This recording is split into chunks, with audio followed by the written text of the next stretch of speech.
Okay, good morning. Thanks you for joining. So, welcome to Moshiach Decoded, semester 3 class now, the 6th class, which is now what? Which is called now what? What is it that we do now that if we have to have all this information?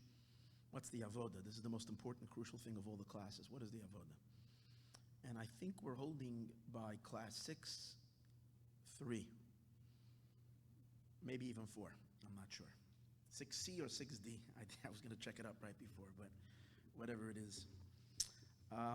So again, it's important that you listen to all the classes before you listen to this class, that it gives you the platform for this, but this class can be understood on its own as well. I heard a story just a few weeks ago, which I'd like to begin with. The Lubavitcher Rebbe, the rebbetzin and the rebbetzin would, whenever the Rebbe wasn't home, this is a story. This is a story. Decoded, the rebetzin's birthday, which is next week, Chafei Adar. It's going to be a special day because there's a lot happening on that day across the globe. Baruch Hashem, there's movement in the good direction. In any case, the story is that the rebbetzin, if people would call in to ask for blessings at night, the rebbetzin was the one that would answer the phone. In other sense, she acted like the secretary. She would answer the phone, and if she was able to ask the Rebbe, she would ask the Rebbe. If for whatever reason she wasn't, she would say everything would be good. Alles wird sein gut. And whenever she said everything is good, everything turned out good. So, she's the other half. She's the rebbetzin. But one time there was a event that Neshei Chabad made, and I think maybe it was in connection to her birthday. That could be. I'm not exactly sure. And as a gift, they sent the rebbetzin flowers. So when the person came and delivered the flowers, Rabbi Halberstam, who was the attendant in the house, opened the door, received the flowers, and he brought the flowers to the rebbetzin. There was an envelope attached, and the envelope had a bunch of names which the Chassidim, which the women wrote in for blessings, for various different things that people needed. So Rabbi Halberstam took the letter, and he gave it to the Rebbe. He gave the flowers to the rebbetzin. He gave the letter to the Rebbe. So the Rebbe said, "Das ist doch für ihr. This is for her. This is her flowers and her letter." So he said, "No, it's doch nemen dort, our names."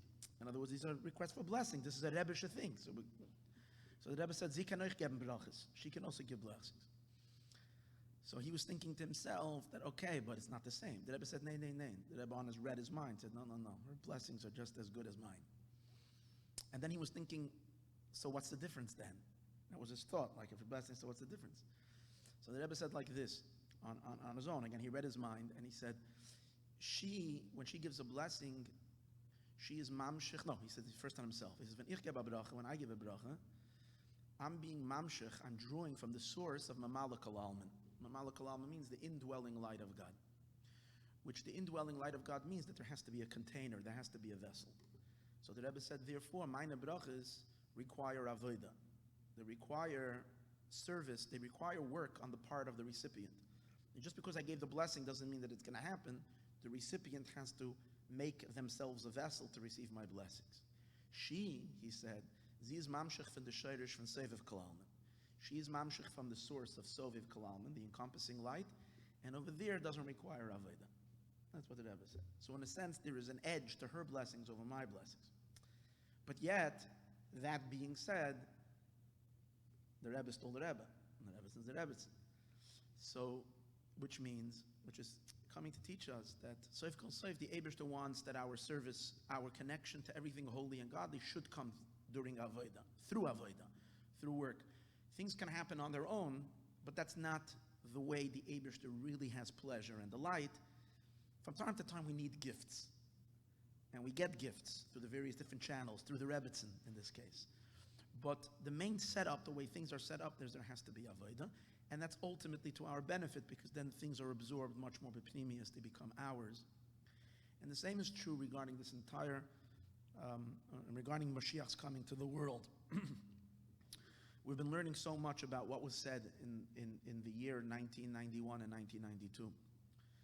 What was said in those years were unbelievable. And as I mentioned, because the Rebbe then mentioned the words Oireis Tetoyu, it's Mashiach light. If it's Mashiach light, means it's the infinite light that the worlds were not able to receive. The worlds on their own were not able to receive. They're Oireis Tetoyu. The Rebbe said, however, we need a kelim de tikkun to be able to absorb it. We need to have vessels. And the ability to have kelim for such light is impossible. Yet we can do the impossible these days because that's Moshiach. The connection of the Oireis Tetoyu, the unbelievable, infinite, potent lights that have no end to him, and yet we have the ability to have the vessels to receive it. But it is very important to note that in that last year, especially after the Rebbe's Chav Ches Nisan Sicha, where the Rebbe put the job upon us, after that, he reveals unbelievable revelations. To those who don't study it meticulously and carefully, including myself until recently, it looks like one big glob of just one statement. Mashiach is here, Mashiach is coming, just get ready, boom, it's unbelievable. That's all that it is. It's so unfair to the Rebbe, it's so unfair to ourselves to just, be overwhelmed by it. And look, the Rebbe is teaching. So we need to study it carefully and analyze it and see that it's not just one big glob of tremendous light that Moshiach is coming.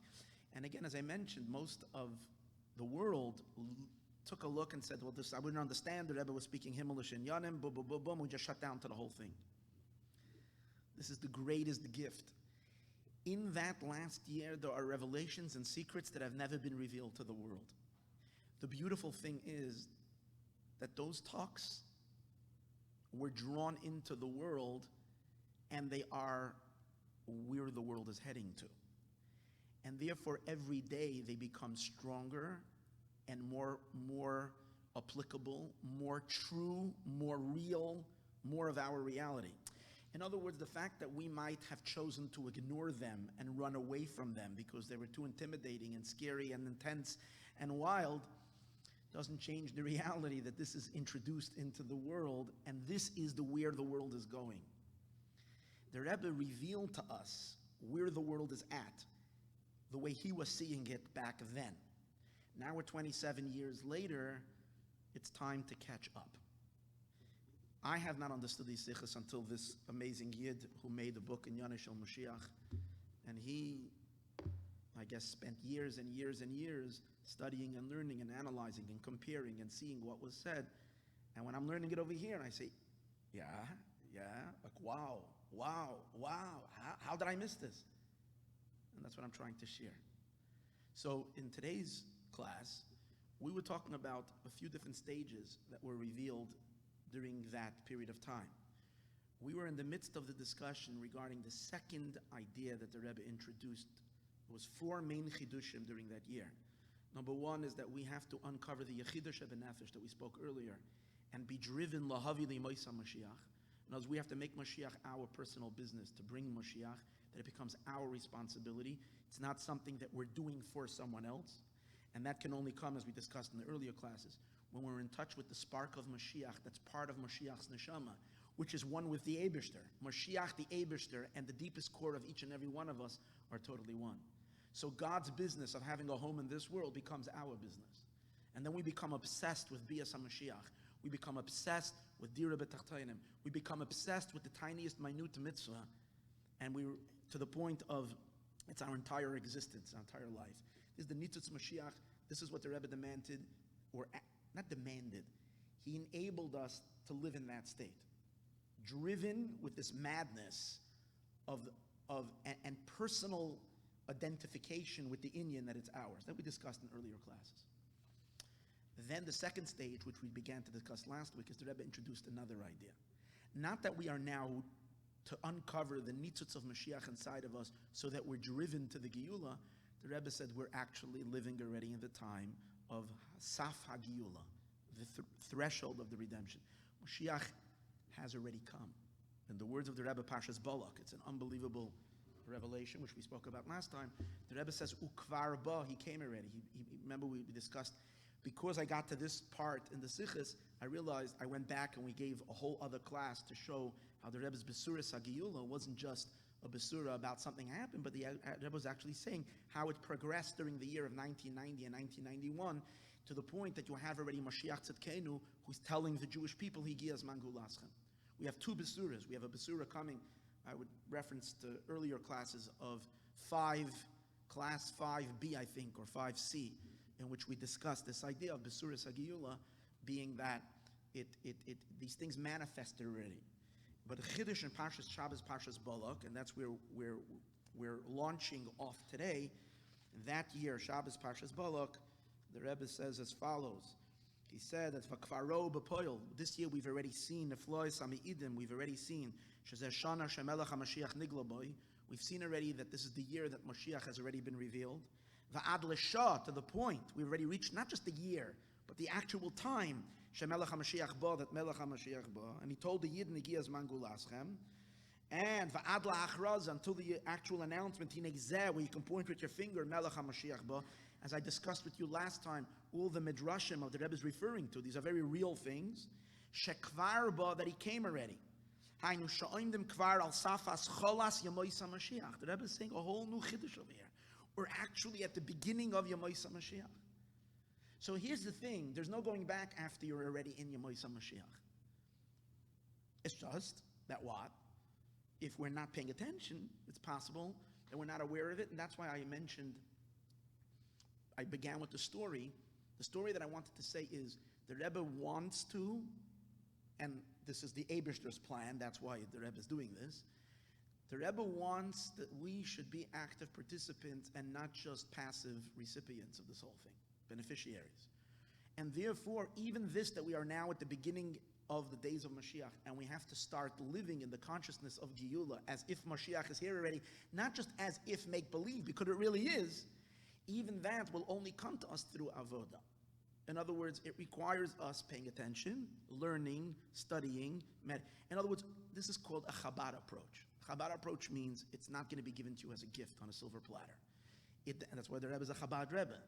In other words, he's telling you that it requires avodah on our end. In that sikha, the Rebbe says the main avodah is to study. It all starts with studying. Chabad. Chabad means Chachma Bina Das. Any change in a human experience begins with their mind. This we discussed in last class. How the Rebbe said that the learning of Inyane Geula Mashiach, in this sikha, Parshas Balak, the Rebbe introduces a new twist or a new dimension in learning in the main hara. If we can say what was the main hara of that year, learn, study. Don't keep your head stuck in the sand. Open up your eyes, and how will you learn and study?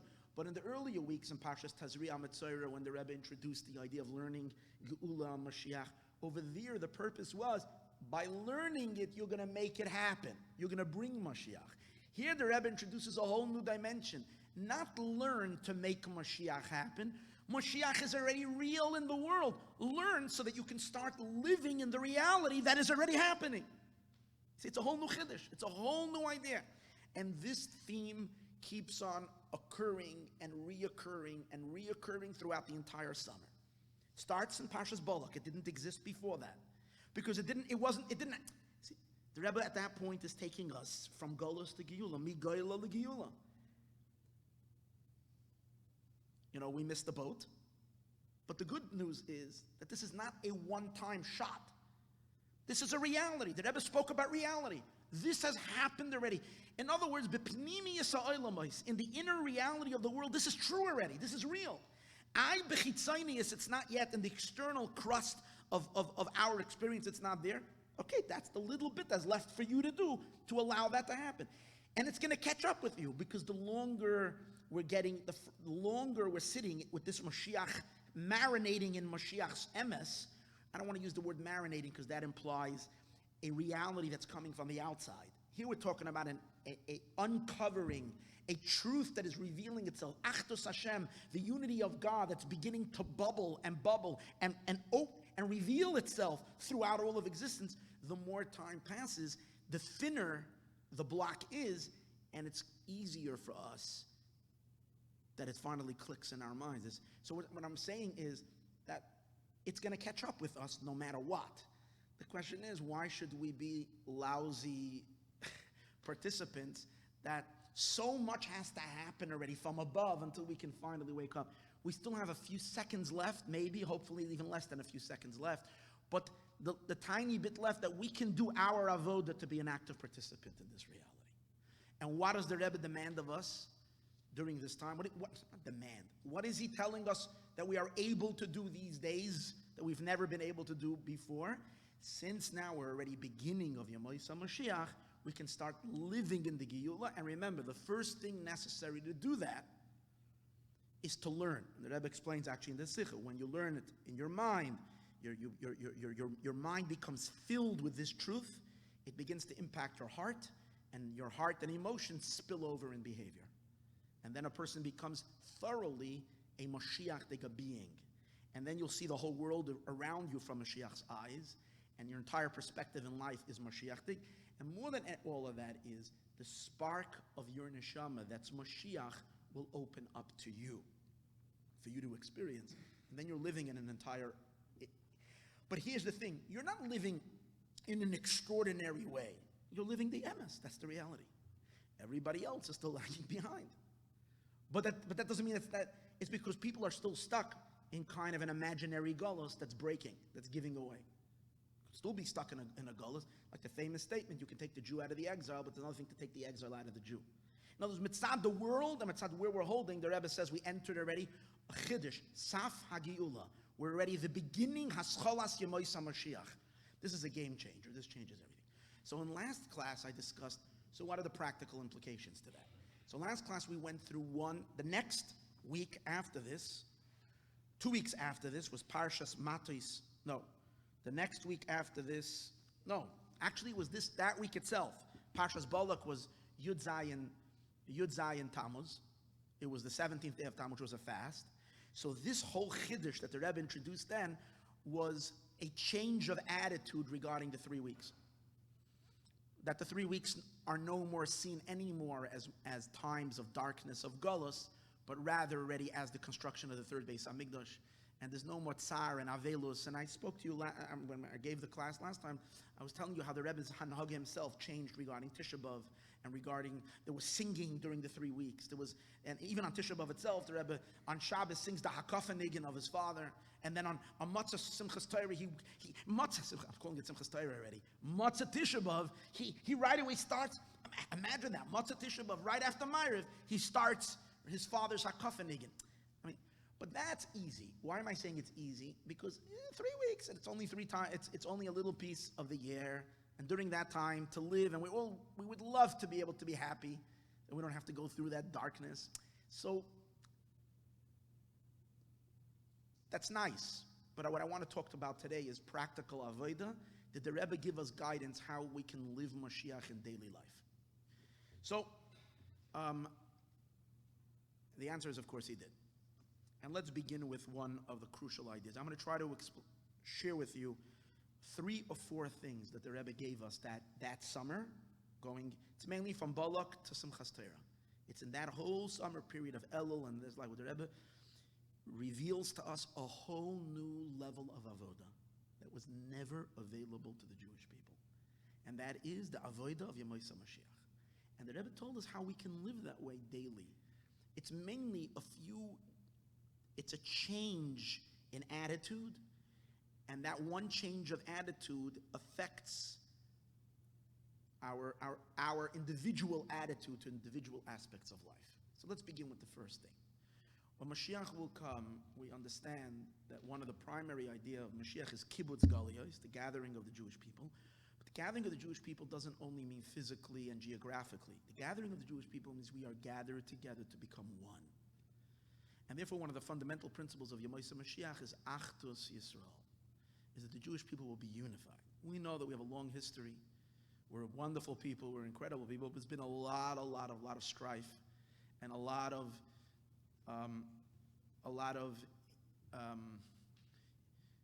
lack of unity, sadly, amongst the Jews. This is what the Beis Hamikdash was destroyed. Beis Hamikdash was destroyed because of sinas chinam, baseless hatred, a lack of unity. And we know that the tikkun of the Golos comes through Avas Yisroel, love of the Jewish people, and Achdus Yisroel, the unity of the Jewish people. And this is a cornerstone, of course, amongst all the talks, and the entire leadership of the Rebbe is Achdus Yisroel, Avas Yisroel, and unconditional love. And the Rebbe is always makasher it. It's amazing. If you take a look, so many sichos, again and again, that through Avas Yisroel and Achdus Yisroel, love of a fellow Jew, and unity of the Jewish people, we will then mevatel the siba of the Golos. We will cause the reason of the exile, which is sinas chinam. We will bring the Geula. In other words, the Rebbe's campaign of Avas Yisroel, of loving every Jew, wasn't just about loving Jews, but it was always connected to the drive, the nekuda atzmis, we can say the deepest nucleus, the deepest point of the Rebbe, which is the redemption of the Jewish people. Which, if you can say, what's the yechida in the Rebbe's neshama, is the redemption of the Jewish people. So it wasn't stam, the Rebbe was a nice lover of Jews. It was always Geula, it was redemption. And Achdus and Avos Yisrael is a hachana and a prerequisite that leads us up to the redemption, a preparation for the redemption. When Moshiach will come, it says Beferish in the Navi that even the major splits that there were the Aseres HaShvatim, and there was the 2 Shvatim, there were the 2 tribes and the 10 tribes. It says, the pasuk describes how the Abraham tells Yecheskel and Navi, take 2 sticks, on one of them write Yosef, the other one write Yehuda, put it together, and the Jewish people will finally be one. They won't be anymore divided into shtei mamlochos, into 2 kingships. Divide. Now take a look in Parshas Matos Masai that year, where the Rebbe drops a bomb. Again, something we've never seen before. And again, a switch in attitude. Same idea, Avas Yisrael, V'Achdus Yisrael, but on a much deeper level. What does he say? V'yesh lahoysev u'lahadgish. You have to add and to emphasize. HaKesher v'Hashaychis to Avas Yisrael la'agula hasida. The connection of Avas Yisrael to the future redemption. Lo yidak, and there's a chiddush that we never heard before. Again, see, these things you miss if you don't seriously sit down and learn each sikha and analyze it thoroughly. You miss it. The Rebbe says, Lo yidak mipnei shebitul agolus u'ayidei bitul sibas agolus. Not only to bring the Geula through. What caused the destruction of the Beis HaMikdash and the Golus is the fact that we're not getting along with each other. So let's get along so Mashiach can come. Shabai they hepech tahavas Yisrael. The Golus comes as the opposite of love of another Jew. Sharei ba'amdeinu la'achri siyam avaseinu v'avadiseinu. Standing after the conclusion of our work, calls ma meshach hagolus. Since we've already finished, the Rebbe says la'achri siyam kol ha'mem beis masoyis. It was Parshas Matos Masei. So there the Torah talks about the 42 encampments that the Jews have to travel. When we went out of Egypt, went to Yisroel, which Chassidic, based on the teachings of Chassidus, mystically, it's the current exile is also the journey of the 42 journeys that the Jews make globally around the world in order to purify the world. The last one of the 42 encampments is by the Jordan, Yarden Yerechoi. And in Chassidus it says the word Reach is referring to Moshiach. Moshiach has the power to Moirech V'doyin. Moshiach is the ability to just sniff, and he can judge everybody just with a sniff. He doesn't have to get evidence, doesn't need witnesses. One sniff, and he tells them everything about every person. So that's the idea of Yarden Yerechoi. Yerechoi comes from the word Reach. It's the Madrega of Moshiach. So the Rebbe says, we've done. We're now already by Yarden Yerechoi. Midbar Amim Mitzvahim Kvar now Yarden Yerechoi. Dargase Shel Mashiach. In other words, we're already here with the Gilui of Mashiach. Moirech Vadoyin. We have already the Gilui of Mashiach. And therefore, remember what I said 2 weeks earlier, the Rebbe introduced a new idea. We're already al saf hagiula, new words that we've never heard before. The threshold of the redemption. Therefore, bivadai, so definitely, shekvar nesakna sibas hagolos. We don't need to fix any more of the golos. It's done. This is based on an idea that we're still hung up, that we still have to do tshuva. It's done. We done tshuva already. We fixed everything. Now it's not about that anymore. Finished. What then? Moshiach is already bubbling. It's the undercurrent of the world. Now you have just to let him out and start to permeate your own space, your time and space. And hopefully 10 people, 15 people, 100 people, 2,000 people will start bubbling, allowing the Moshiach lava, if we can say, the truth of godliness to spill into our consciousness from head to toe. And again, the moment it fills a Jew's consciousness, it begins to change the cosmos. It begins to change the reality of the outside world as well. Any case, The Rebbe says, L'chein, and therefore, ha'adgasha da'avas Yisroel, the emphasis on loving a Jew, b'torah te'ima, is a different thing. Today you have to already taste Geula. When Mashiach will come, we will live in tremendous love of each other.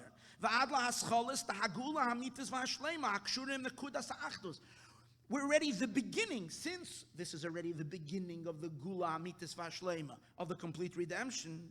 Hakshuru, which that is connected in the Kudas Achdos. What's Mashiach? Mashiach is going to reveal unity. Unity of God in the whole world, which has to do first with the unity of the Jewish people, because we are Hashem's representative in this world. So first the unity of Am Echad, like Haman says, Yeshnei Am Echad, Knoises Kol HaYehudim, let's reveal the Achdus of Yidden, Shalamayla Me'eschalkus, which is above Eschalkus, Shemudgeshes Ba'achtusam Shal Yisroel, which is emphasized in the Achdus of Yidden. Mitzad B'chenas HaYechida, the Chiddush of Yemoisa Mashiach is that our Achdus is so deep, because it's coming from, what's Moshiach? Moshiach is the idea that we discussed in all the classes earlier. Moshiach is all about the revelation of Yechida. He is the Yechida. He uncovers our Yechida. Yechida is the deepest point of the Neshama, the place where all the Jewish people are one. Shabachol Yisroel b'Shava. In other words, what the Rebbe is calling for, Shu nitzitz min Nishmas Yishol Mashiach Yechida Aklolis. The Rebbe is saying like this: Mashiach is already revealed in the world. Yechida, Klolis, the Yechida, the unifier of Israel, is already revealed in the world. And therefore, each and every one of you can uncover your Yechida. And when you uncover your Yechida, you are one with every Jew. And therefore, you're ba'achtus with all Yidden. It's not possible to fight. It's impossible to be separate from a Jew because we're one. So let me try to explain this a little better. Give a little iciness to this idea. What does this mean? The Rebbe is saying today's days we can live and we should live in a whole different level of achtus. Not we're working towards Achdos so that we can break the Galus, but rather because we're living in Mashiach's times, the Navi says when Mashiach comes we will be one. But that's not just a nice prophecy regarding Mashiach. When we understand the true nature of what Mashiach is, we understand the Achdos. So appreciate this, let's understand something. In Jewish history, we the Jewish people generally were in a state of fighting. Why were we in a state of fighting? Or different, not necessarily fighting always, but definitely different opinions, different ideas, or always different groups. And the reason we are that way is because just like our physical composition is different, every person looks different, the Eibishter made every person's psychological makeup different. Everybody sees things differently and understands things differently, especially the Jewish people that are known to be an intellectual people. And when you have sharp-minded people, everybody thinks they know best. That is the rule, okay? Now, so what unifies us? So we find 2 points mainly one time in history we all stood b'achdos. Vayichan Sham Yisrael neged Ahor. When we stood by Har Sinai, we were all b'achdos. The story of Purim also, we were all unified in a state of achdos. So how does the achdos come? If we all have and again, we know, we say that the joke goes that, 2 Jews and 3 opinions. And that's the way it is. Or the Prime Minister of Israel said that I am. Golda Meir said, I am a Prime Minister of Prime Ministers. Everybody's a Prime Minister, and it's true. Everybody's a Prime Minister. Everybody knows how to run the country. Everybody sees, and that's just the nature of us. How in the world do we ever get along? And the answer is, if we see a human being as the highest element of the human, as the mind, the mind is different in each and every one of us. But then there is another Indian, deeper than our mind. There's a neshama. And what's a neshama? Neshama is a piece of God from above. That piece of Hashem from above, which is deeper than our mind, is, since it's one with Hashem and Hashem is one, that means all of us all connect on that level. How does it express itself? It expresses itself with a desire that transcends intellect to connect to God. That's your general, the chelik l'kaim mamish in a yid is the nitzutz of his neshama, that is higher than reason, higher than intelligence, in which we want to just cleave to Hashem. When did that reveal itself? By Har Sinai. Generally, we don't have such a revelation of our deeper identity. Generally, we're operating on a more human level, not on a godly level, on a more human level. When we operate on a more human level, because even in our neshama, listen, even our neshama has within it becomes humanized, so to speak. And it has, like the Alter Rebbe explains in Tanya, it has intellect and emotions. Once the neshama comes down into a tzir of neshama, which is the lower levels of the neshama, nefesh, ruach, neshama, then every neshama is different. And every neshama thinks different. So even though we couldn't be in touch with our spiritual side, the way take a look at all the tzaddikim who had different arguments, different opinions, even though they were all in touch with their neshama, yet they had arguments. Because even the neshama, everybody's seichel, everybody's intellect is different. What was the chiddush of Matan Torah? The chiddush of Matan Torah is because we came to Har Sinai, and we can sense already, God was already coming down on that mountain, even though he wasn't there yet. We can sense already, we came into the Wi-Fi zone of Har Sinai. Where there was going to be the Hizgalus of Anoichi, God's absolute truth. It suddenly pulled out in each and every Jew his pintaliyid, his point where he loves Hashem with such a love, with such an intense love that transcends explanation and reason. It's not formulated and developed by his mind. It's a simple desire to be connected to the Eibishter. And that Wi-Fi touched every single Jew, pulled out the nekuda, the point, the one simplicity of the simple desire, to Hashem echad, and that was at one time in history revealed, and we suddenly became one being. Purim was also that, because we stood under, as explained, we stood under the threat of annihilation, and that as well brought out that pintaliyid of the Jewish people, and that's why it says in the pasuk, V'kibel haYehudim, in singular, the Jewish people received in singular. So there's only moments, it's when our yechida is revealed, when our deeper self is revealed, that's when we have achdus. Chassidus, which is an introduction to Moshiach. So we understand that when Moshiach will come, when we're going to be operating from a much higher level than our intellect and our mind, when our neshama is going to be fully behizgalus, our neshama is going to be revealed.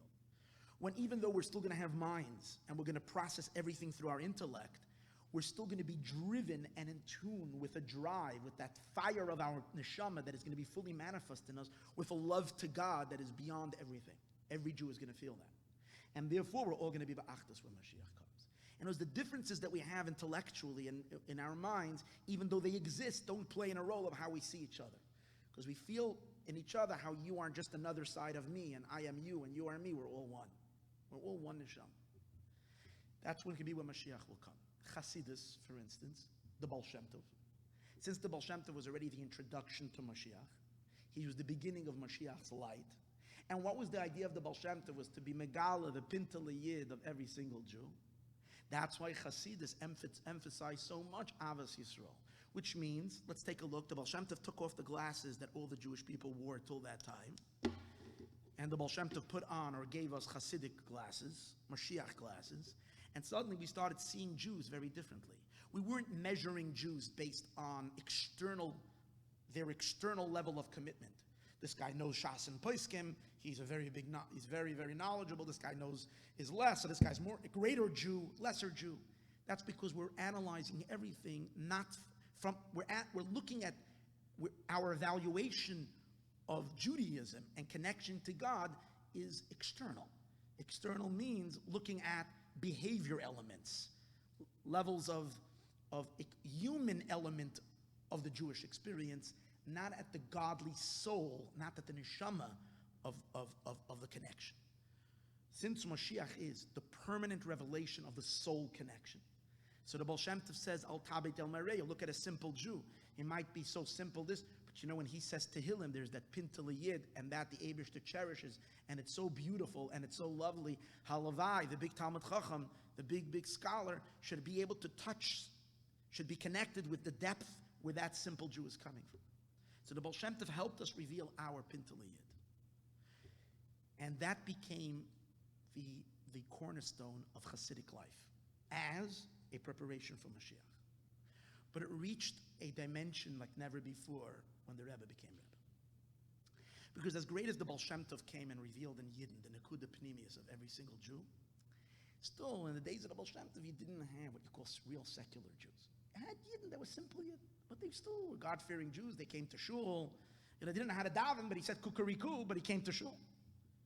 You didn't have the concept of Jews that were completely severed, separated from Judaism. Somewhere, right, in the last 200 years after the Baal Shem Tov came, many segments of the Jewish people started becoming more and more and more and more alienated from Jewish observance. And there are different groups, communism, Zionism, and all the various different groups were sucking Jews away from Torah and mitzvahs, from a connection to God. And kind of these groups were being lost. And even the Jews that were holding on to Yiddishkeit felt very much that their brothers that have gone off are, in a sense, almost not their brothers anymore. Have no relationship. Till the Lubavitcher Rebbe came. Game changer. Mamash.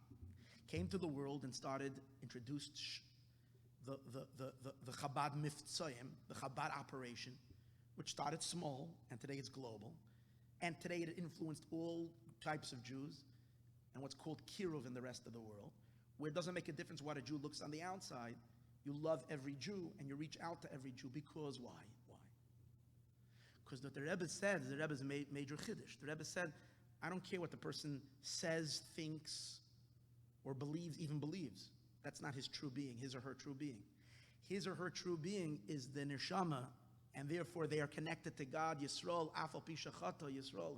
A Jew, even if he sinned, and the Rebbe would never say it, but Yisroel, afal pi, even if his entire existence is constantly in sin, doesn't make a difference.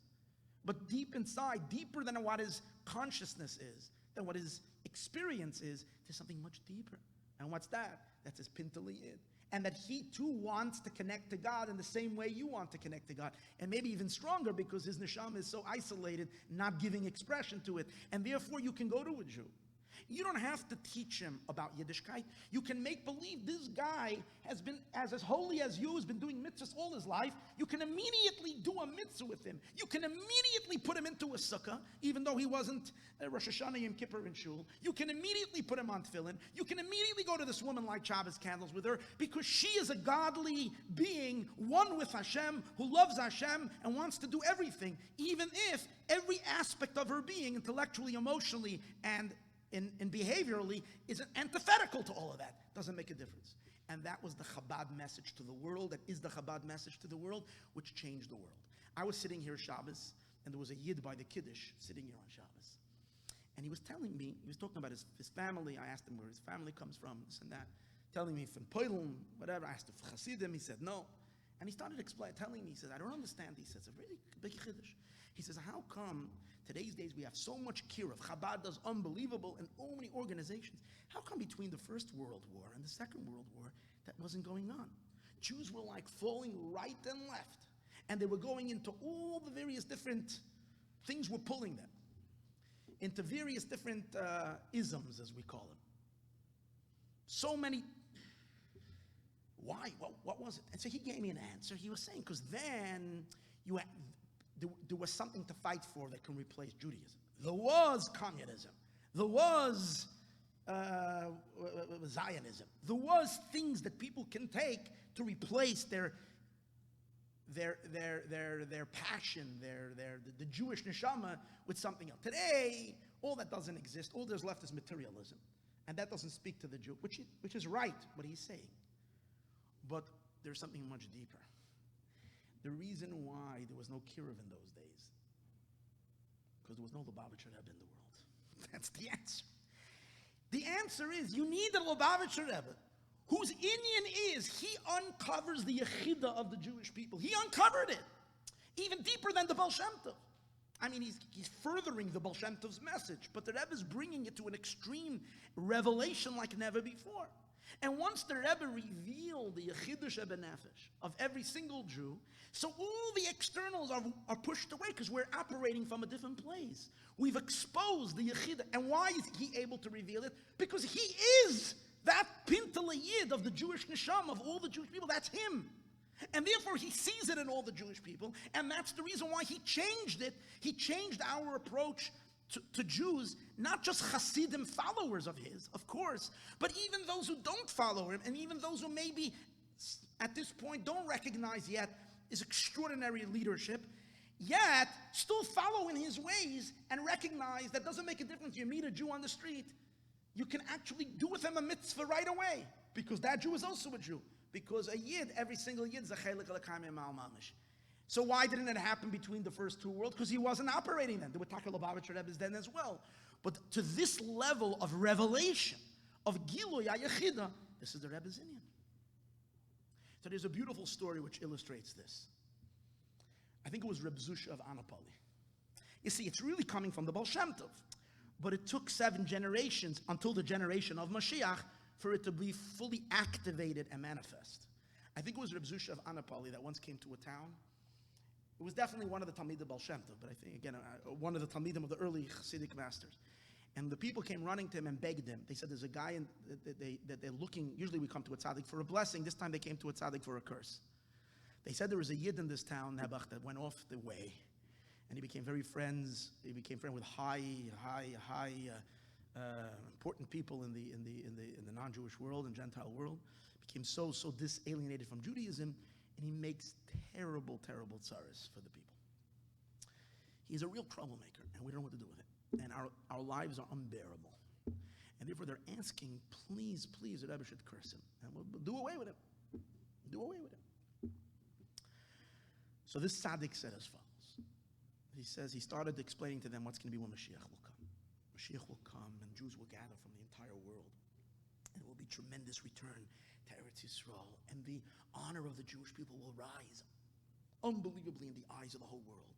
Moshiach Tzidkenu is renowned. King Moshiach's name will spread over the entire world globally. Everybody will know of him. Everybody will revere him. Everybody will be excited. But the nations in the world will be terrified, many of them. And they'll say, especially those who mistreated Jews. And they're going to want to come, and they have to come greet the Moshiach. But they're scared because they have blood on their hands. There was so much. So they're going to look for something to appease Moshiach. It was just to that. So they want to bring a gift. So hopefully they bring a gift to Moshiach. They can kind of, make their lot a little better. So what are they going to do? They're going to go bring gold and silver. These things are meaningless. To Moshiach Tzidkenu will be meaningless. In that time, in general, will be meaningless because the world will be filled with abundance. So to bring Mashiach gold and silver, that's not a gift. So they come up with a plan. What does Mashiach love? He loves a Jew. The biggest gift they can bring Mashiach is to bring a Yid. But where do they find a Jew?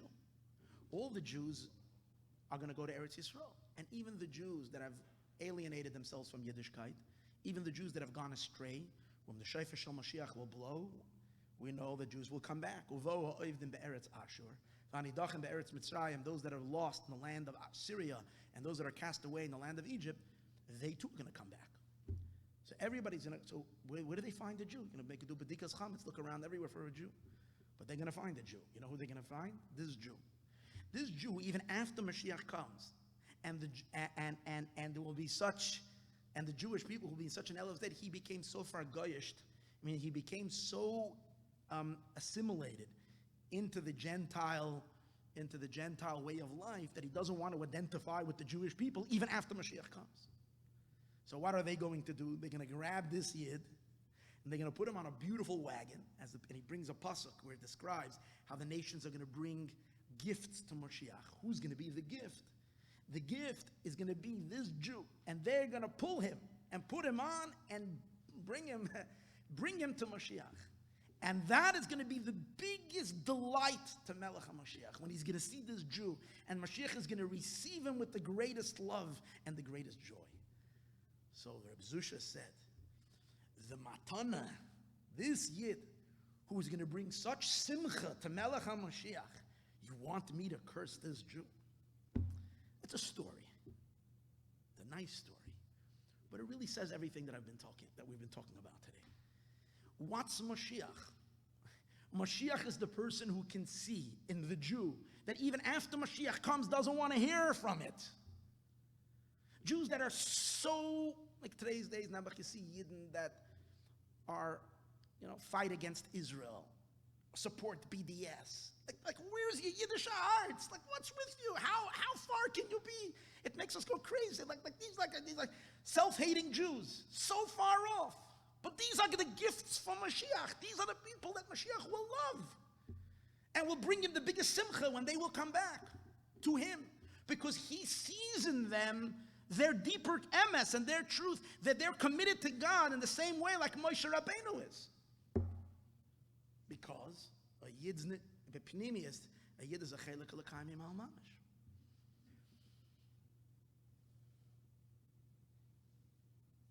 That's achdus.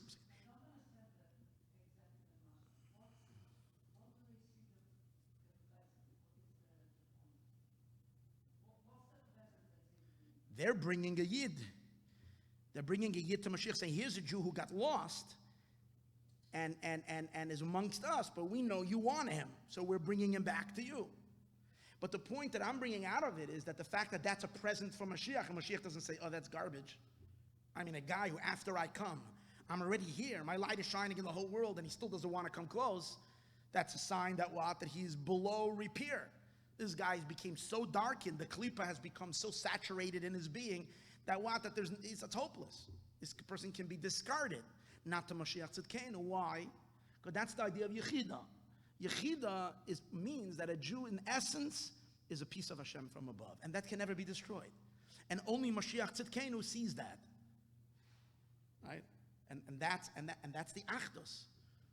And that's the unity of Yemoisa Mashiach, of the days of Mashiach.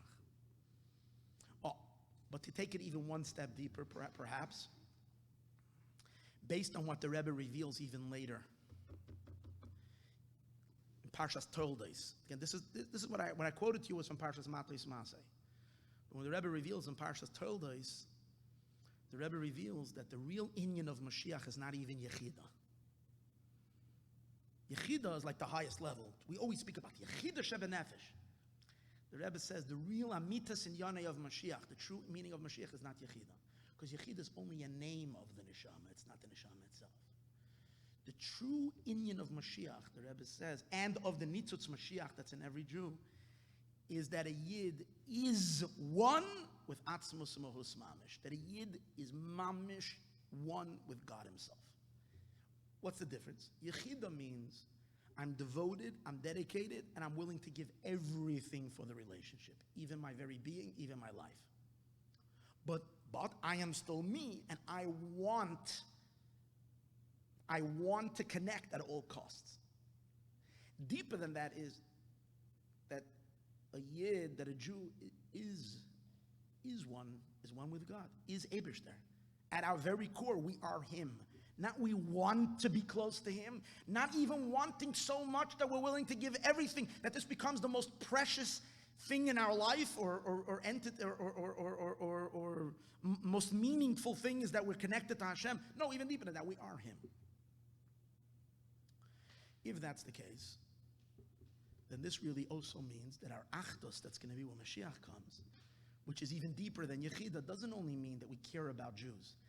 And that our, like from the level of Yechida, would mean that our Avos Yisroel, on the level of Yechida, means that I'm not expecting to get anything in return. When you're serving Hashem from your Yechida Shebenefesh, you love God, is that you're not looking for reward, you're not looking for Olam Haba, you just want to be connected to the Eibishter.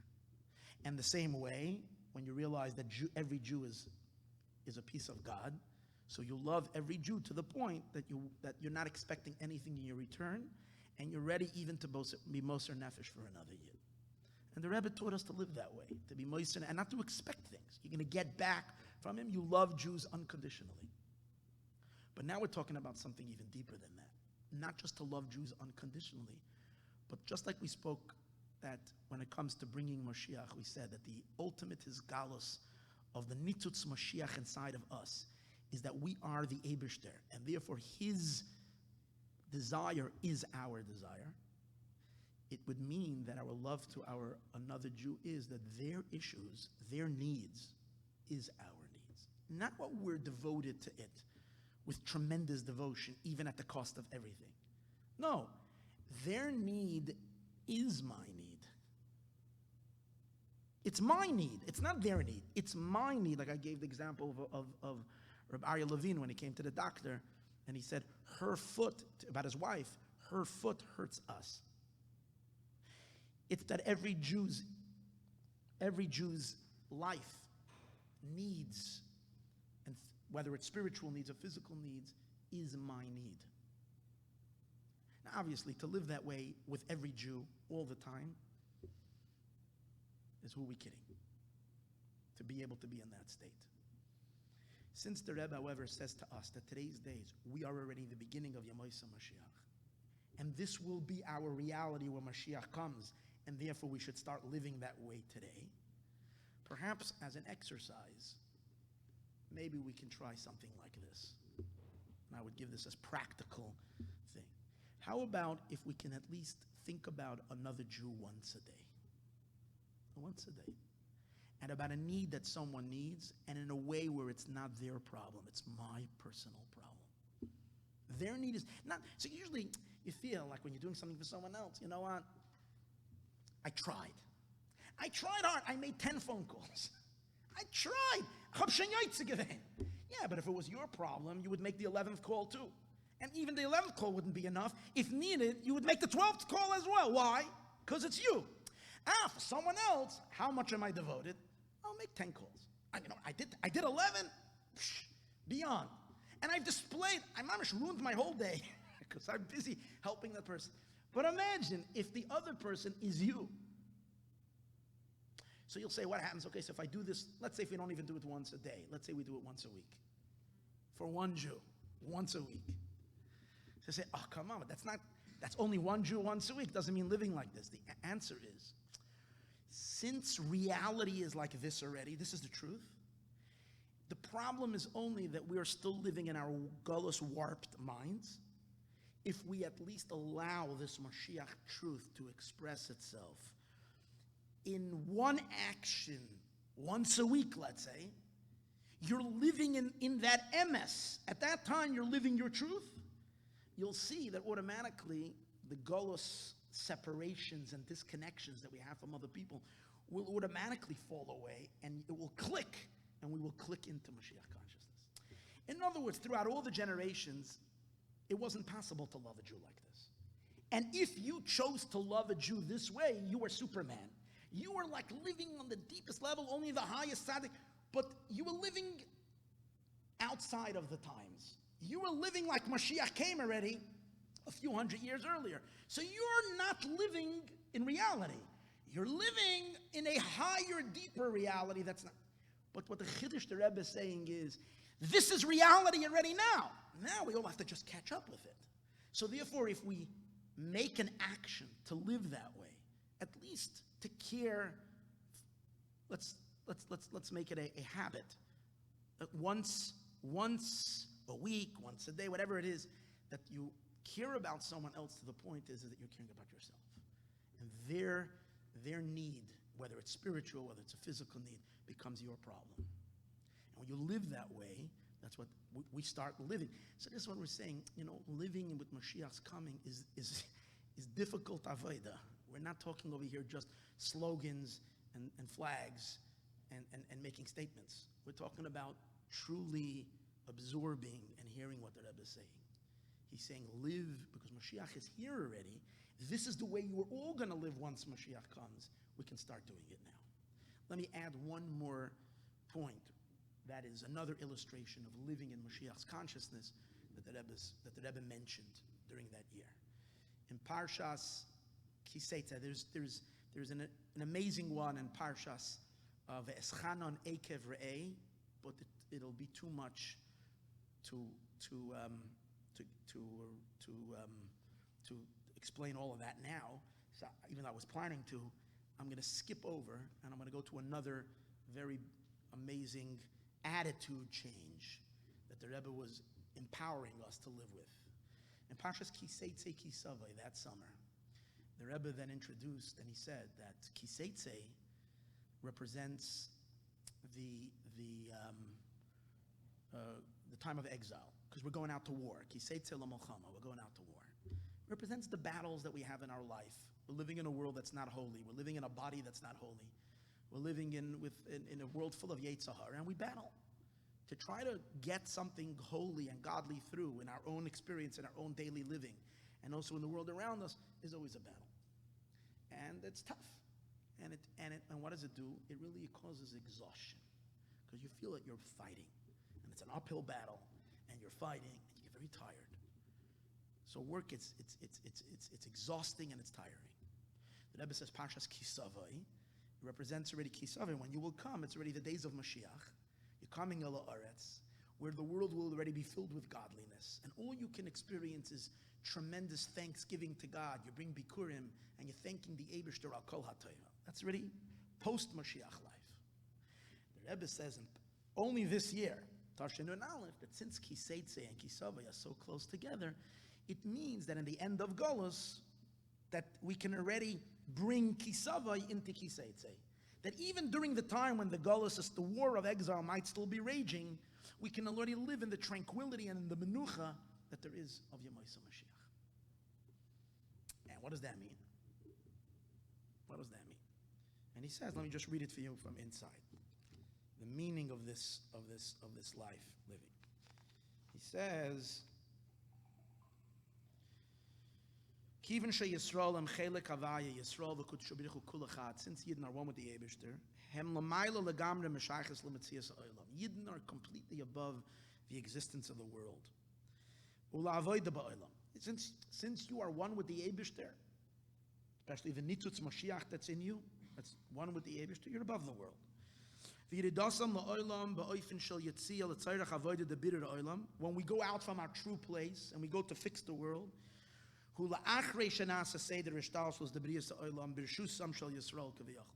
after we consented and gave permission to the Eibishter to create the worlds, because we know that the Eibishter consulted with us, and he created, Hashem consulted with Yidden. Number one, our entry into the world is called Milchemes Rishus. It's not a war that we're Milchemes Chayva, we're going in because we're obligated. It's a voluntary war because we chose this whole game. You realize what the Rebbe is saying? In other words, we're be'etzem above the whole battle of light and darkness and good and evil. We're totally beyond it. We're entering into a world of good and evil because we chose we made up with God. Let's do this as a game. Let's set up a world of good and evil. Let's enter into it, into the battle. Fine. And then the Rebbe says, hold on. Where am I holding over here? Hold on. What was I looking for? Oh, here. No, sorry. The Inyan Zed is what I was looking for. The Inyan Zed Yachol v'tzarech lias.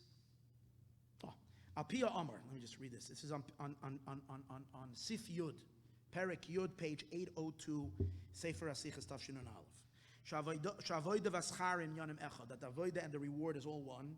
Shavadei avidasim she Yisroel shem chadem atzmusi yisbarach. Yidden who are one with the Eibishter. Reveal God in the world. Harei ze shayach gam l'mayim dematzah shalifnei aschalas avoida. Lifnei habriya. Rebbe says that like this: a Yid has to appreciate that before the world was created, which a Jew is part of, because since we're dealing with your nitzutz, you're not a creation. You're part of God. So you, as a Jew, can connect to the state of existence before the world was created. What was the state of existence before the world was created? What's the true substance of everything before God created the world? It's only Eibishter. It's only God. What happened? The Chiddush, which is related to creation, that the Eibishter created a world kind of to cover up on the emes that he is the only one. Fine. And therefore, a Yid, however, can still connect to that previous truth. The Inyan Zeh Yachol v'tzarech liyas nikar kvar b'haschalas avodah. That's the Chiddush over here. The Rebbe is saying that a Jew, right when he begins his avodas Hashem, even when you're starting, you're an amateur. You're not an advanced. That watch avodasam Yisroel ba'olam einoi maschilo b'mayim amatzav ahoyve. You're not starting with the reality. La'achrei brias ha'olam, after the world is created. V'yiridas haneshama la'olam. Eila b'mayim amatzav ha'asid. You are already beginning your avoda like it's going to be when Mashiach comes, and the way the world was before. Let me explain this. Imagine, just give a little mashal to this. Imagine going into a churva, going into a what is it called, a haunted house, and the haunted house has been completely depleted.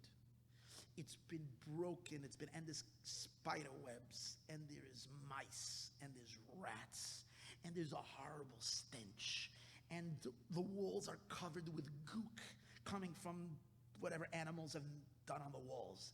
And it's just disgusting and horrible to sit there for a minute.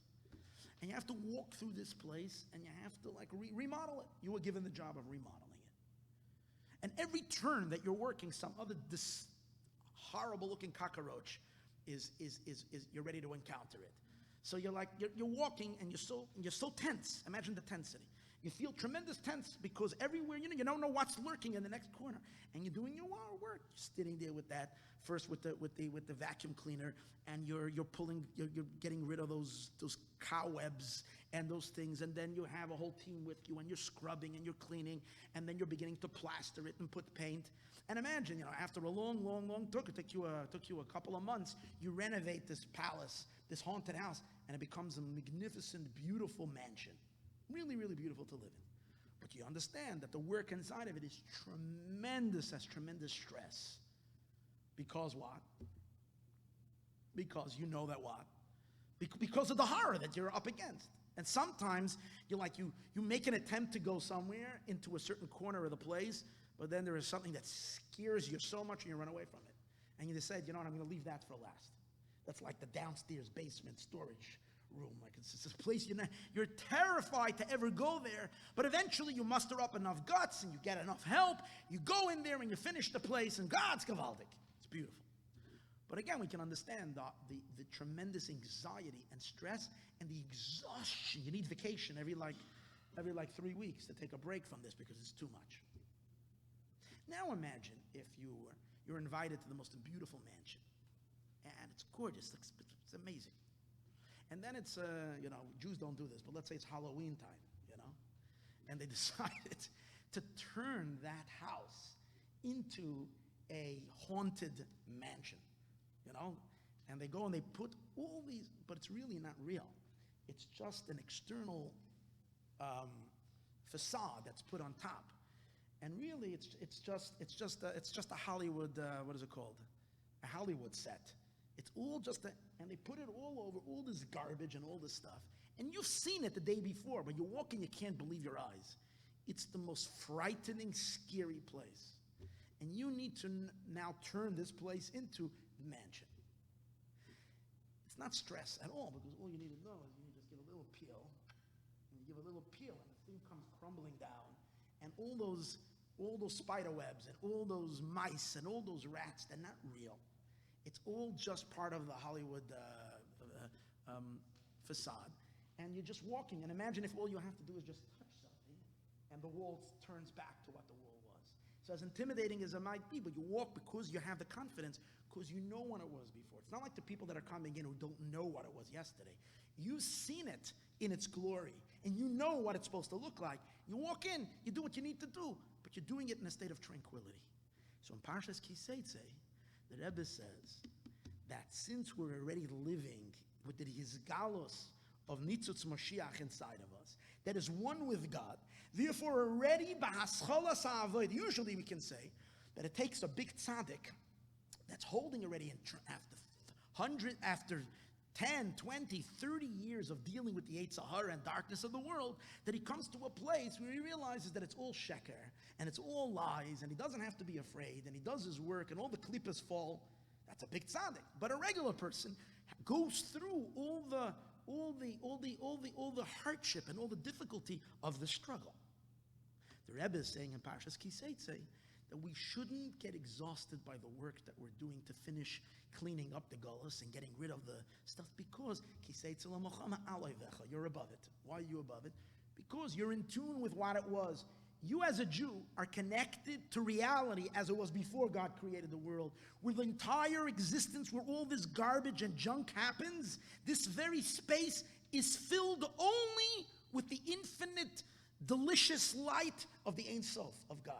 And after Mashiach comes very soon, it's going to be that way. Now the Eibishter is giving us an opportunity to put our fingers and touch every single space and cause that facade and that fakeness to fall away, so the true beauty will come out. Then you don't feel stressed. You don't have the anxiety. You don't go through it with all this hardship, because you can go through it in a way of knowing that we're already there. obviously, this too is a big avodah. But again, what the chiddush of the Rebbe here is, the Rebbe says that this is shaykh to every Jew today. Kvar b'hascholas ha'avodah. Why? Because we are already standing b'saf ha'geulah. We're already entering into the time of the Geulah. So this changes a person's entire approach to the struggle with darkness. Avodah, service, in a manner of menucha and tranquility. Nothing phases you, because you know you're infinitely stronger than every challenge. You know that every darkness or every hardship that's coming your way, you're above and beyond it. You can blast it away. Big avodah that we're talking about, but yet so delicious, so unbelievably empowering. This is another attitude that we should change, could change, and therefore will change. And as mentioned earlier, these truths will eventually catch up with all of us, but we need pioneers who are the first ones who learn this, think about it, internalize it, and go about living their daily lives in this consciousness. And you should know that this is so beautiful and so wonderful that as soon as someone starts living this way, it's infectious. Others see it and others want to live that way, and it starts to spread, and it has spiritual impact, but it also has just psychological impact on people. You see that you're unfazed, you're not broken, you're not stressed. May the Eibush to help that this haschala. Now remember one thing you have to remember. The Rebbe told us that we're capable of this 27 years ago.